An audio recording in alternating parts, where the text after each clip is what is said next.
বাফুফের আর্থিক অবস্থা কি আমি তো ঠিক মতো জানি না, কারণ আমি 4 বছর বাফুফের ভিতরে নাই, তাই আর কি ফাইন্যান্সিয়াল গুলো আমার কাছে নাই। তবে আপনার মতো আমিও শুনি, যখন আমি যে লোনটা আমি বাফুফকে দিয়েছিলাম, ওই লোনটা চাওয়ার সময় আমিও শুনি টাকা নাই। তো আপনার আমার জায়গায় এই মুহূর্তে এক আছে।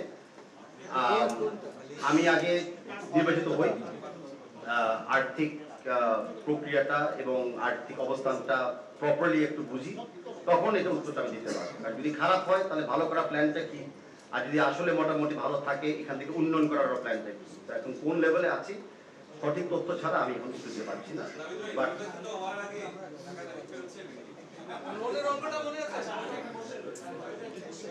বাফুফের আর্থিক অবস্থা কি আমি তো ঠিক মতো জানি না, কারণ আমি 4 বছর বাফুফের ভিতরে নাই, তাই আর কি ফাইন্যান্সিয়াল গুলো আমার কাছে নাই।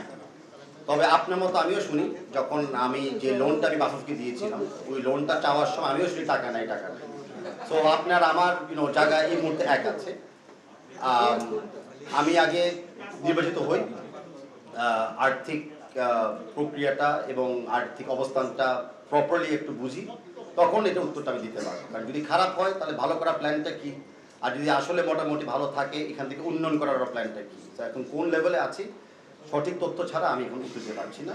এই মুহূর্তে আমরা কিন্তু সবাই interested candidates or aspiring candidates. তো অফিসিয়ালি সিন্স কেউ এখনো নমিনেশন পেপার সাবমিট করে নাই, আমি বলতে পারতেছি না যে কে কম্পিটিটর বা কে অপোনেন্ট। তো সেই জায়গা পর্যন্ত আমি এখনো কাউকে উল্লেখ করে কথা বলতে চাচ্ছি না।